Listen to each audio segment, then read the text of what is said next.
Friends அனைவருக்கும் வணக்கம். இன்னைக்கு நம்ம சேனல்ல என்ன வீடியோ பார்க்க போறோம் அப்படின்னு சொல்லி பார்த்தீங்கன்னா, இது ஒரு ஹாஃப் இயர்லி கொஸ்டின் பேப்பர். இது ப்ரீவியஸ் இயர் கொஸ்டின் பேப்பர். இது ஜஸ்ட் ஒரு ரீகால் மாதிரி நம்ம பார்த்துக்கலாம்.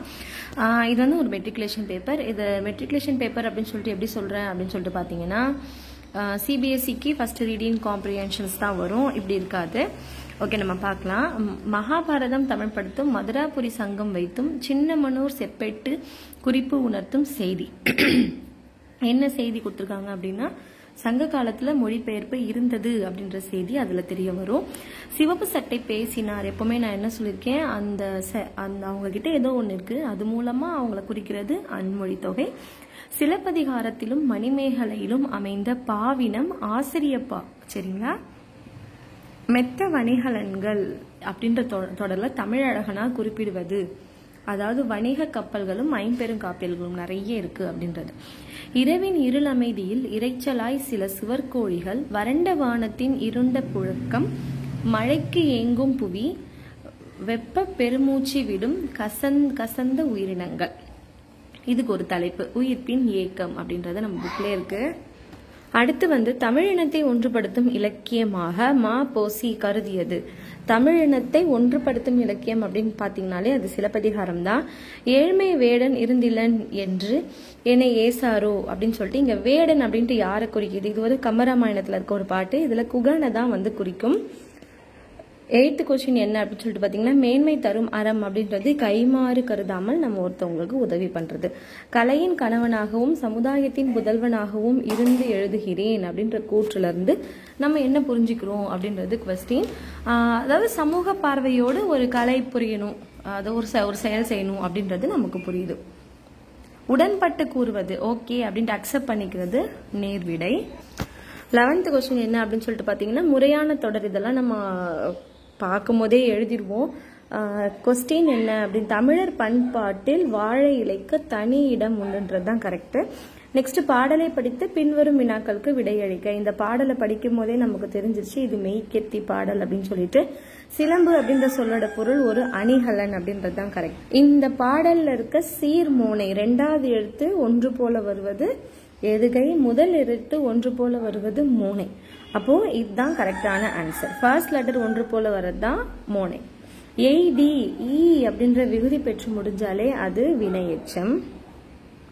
அடுத்து பாத்தீங்கன்னா உங்களுக்கு கொஸ்டின்ஸ் தான். அதுல வந்து இந்த மாதிரி கட்டாயமா எழுதணும் அப்படின்னு சொல்லிட்டு இருக்கிறதெல்லாம் நம்ம எழுதியே ஆகணும். ஏன்னா அதுல பொதுவாவே மனப்பாட திருக்குறள், மனப்பாட செய்யுள் அது போல கொடுப்பாங்க. நம்ம ஒருவேளை எழுதல அப்படின்னா மைனஸ் மார்க் வந்து நமக்கு போயிடும். உங்களுக்கு இதுல ஒரு ஆப்ஷனை எப்படி கேட்பாங்கன்னா, நீங்களே ஓன் ரைட்டிங் எழுதுற மாதிரி. இங்க பாருங்க, தமிழ் தாய்மொழியும் ஆங்கிலமும் தவிர நீங்க படிச்சுக்கணும் அப்படின்னு நினைக்கிறேன். ஒரு கொஸ்டினுக்கு ஆன்சர் பண்ணுங்க. இது வந்து ஓன் ரைட்டிங் மாதிரி. இதுக்கு நீங்க என்ன எழுதினாலும் உங்களுக்கு மார்க். அதனால இந்த மாதிரி கொஸ்டின்லாம் ஸ்கிப் பண்ணிடாதீங்க.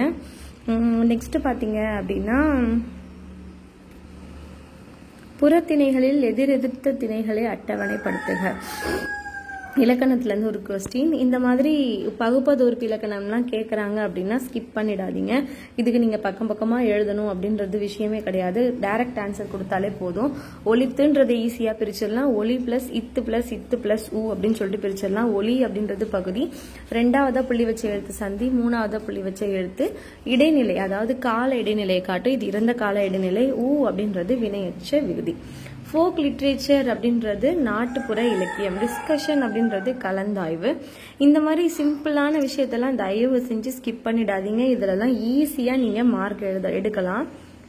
ஓகே, நெக்ஸ்ட் இது வந்து ஏதோ தனித்தொடரா மாத்தணும். அதான் முழுக்க அந்த இலக்கணம் ரிலேட்டடா கொஸ்டின் கேட்டிருக்காங்க. நெக்ஸ்ட் 2 வினாக்களுக்கு மட்டும் விடையளி அப்படின்னு சொல்லிட்டு செக்ஷன் 3ல இருக்கு.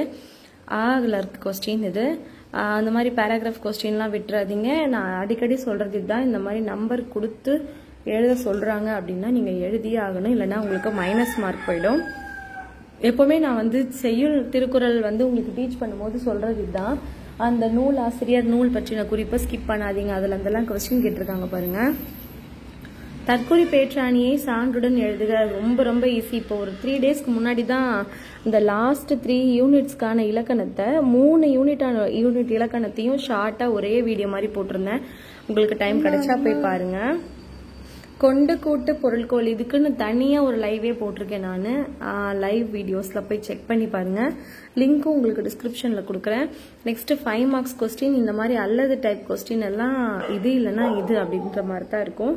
அதே போல் இந்த மாதிரி கடிதம்லாம் கேட்குறாங்க அப்படின்னா மோஸ்ட்லி நீங்கள் இன்ஃபார்மல் லெட்டர் செலக்ட் பண்ணாதீங்க, ஃபார்மல் லெட்டர் செலக்ட் பண்ணுங்க.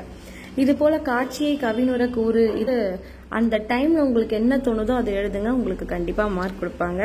மொழியாக்கம் கண்டிப்பா செலக்ட் பண்ணுங்க, இதுல தான் ஈஸியா மார்க் எடுக்கலாம்.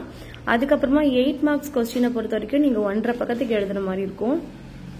ஓகே, ஆல் த பெஸ்ட், நல்லா பண்ணுங்க. நான் எப்படியோ இந்த ஹாஃப் இயர்லி பேப்பர் வீடியோ போடணும்னு நினைச்சேன். ரொம்ப அப்படியே ஏதோ டிஸ்டர்பன்ஸ் ஆனனால இன்னைக்கு இப்படி போடுற மாதிரி ஆயிடுச்சு.